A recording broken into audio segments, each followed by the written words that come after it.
안녕하세요. 오늘도 주님 안에서 믿음으로 꽉 찬 알곡이 되기 위해 성경 묵상의 시간을 허락하신 하나님께 감사와 영광을 올려드립니다. 11월 18일 토요일 묵상 말씀을 시작하겠습니다. 오늘의 제목은 주께서는 나를 부르시겠고입니다.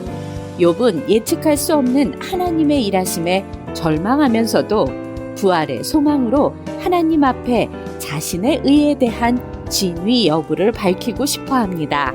오늘 본문 욥기 13장 20절에서 14장 22절까지의 말씀을 함께 듣겠습니다. 오직 내게 이 두 가지 일을 행하지 마옵소서. 그리하시면 내가 주의 얼굴을 피하여 숨지 아니하오리니 곧 주의 손을 내게 대지 마시오며 주의 위엄으로 나를 두렵게 하지 마실 것이니이다. 그리하시고 주는 나를 부르소서. 내가 대답하리이다. 혹 내가 말씀하게 하옵시고 주는 내게 대답하옵소서. 나의 죄악이 얼마나 많으니까 나의 허물과 죄를 내게 알게 하옵소서. 주께서 어찌하여 얼굴을 가리시고 나를 주의 원수로 여기시나이까.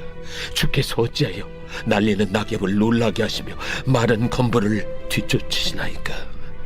주께서 나를 대적하사 괴로운 일들을 기록하시며 내가 젊었을 때 지은 죄를 내가 받게 하시오니 내 발을 착고에 채우시며 나의 모든 길을 살피사 내 발자취를 점검하시나이다. 나는 썩은 물건의 낡아짐 같으며 존목은 의복 같으니이다. 여인에게서 태어난 사람은 생애가 짧고 걱정이 가득하며 그는 꽃과 같이 자라나서 시들며 그림자같이 지나가며 머물지 아니하거늘 이와 같은 자를 주께서 눈여겨보시나이까. 나를 주 앞으로 이끌어서 재판하시나이까. 누가 깨끗한 것을 더러운 것 가운데서 낼 수 있으리까. 하나도 없나이다.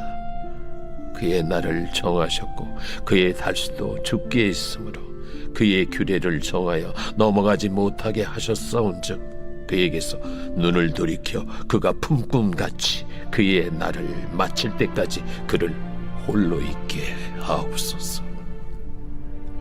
나무는 희망이 있나니 찍힐지라도 다시 움이 나서 연한 가지가 끊이지 아니하며 그 뿌리가 땅에서 늙고 줄기가 흙에서 죽을지라도 물 기운에 움이 돋고 가지가 뻗어서 새로 심은 것과 같거니와 장정이라도 죽으면 소멸되나니 인생이 숨을 거두면 그가 어디 있느냐.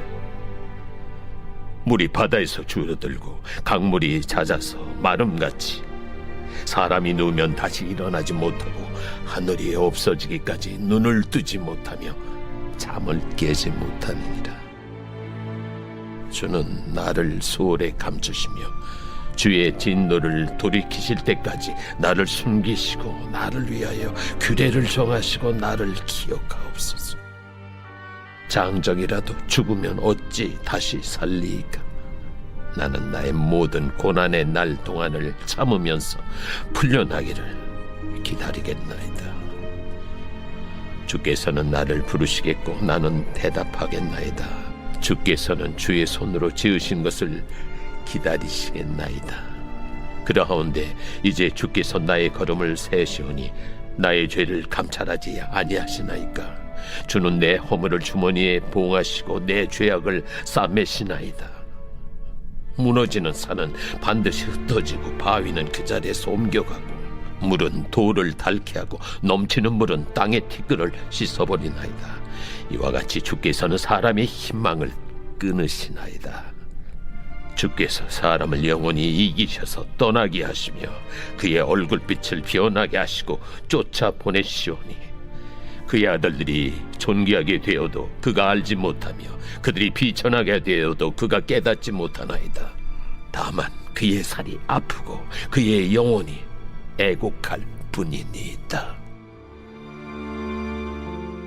오늘 우리에게 주시는 교훈은 무엇일까요? 20절에서 28절 말씀을 보시면 욥은 자신의 무죄 주장에 이어 하나님께 두 가지 소원을 말합니다. 첫째는 주의 손을 내게 대지 마옵소서입니다. 여기서 주의 손은 상처 입은 이들을 어루만지는 손이 아닙니다. 공동번역은 당신의 주먹으로 되어 있듯이 주님의 손은 진노의 손을 말합니다. 욥에게 내린 징계의 손을 거두셔서 더 이상 고통당하지 않게 해달라는 것입니다. 둘째는 지금 겪고 있는 고난의 이유를 설명해달라는 것입니다.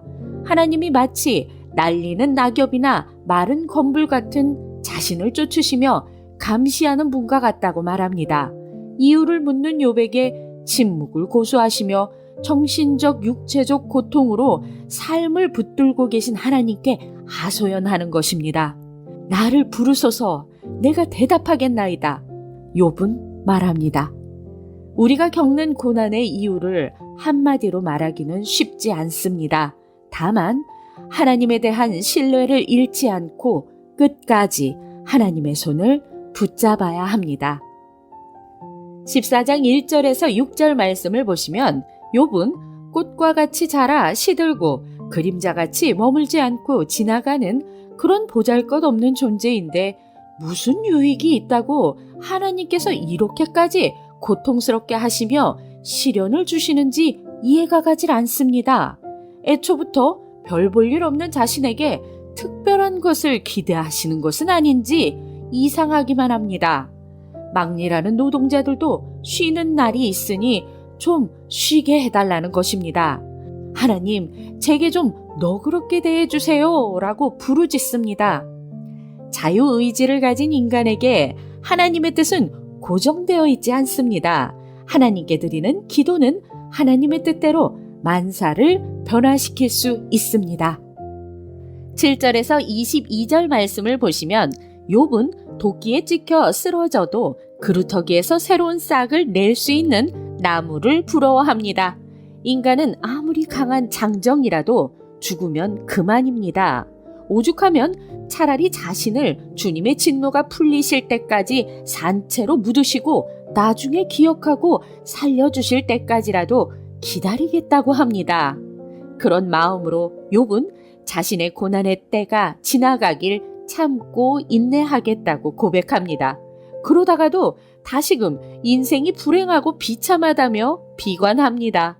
우리도 욥과 다르지 않습니다. 고난 속에서 소망과 기쁨을 일관된 마음으로 유지하기란 쉽지 않습니다. 그럼에도 살아계신 하나님께서 우리와 함께 하신다는 사실을 잊지 말아야 합니다. 욥과 달리 예수님의 부활을 아는 우리는 부활의 약속과 소망으로 현재의 고난을 이겨내야 합니다. 기도하겠습니다.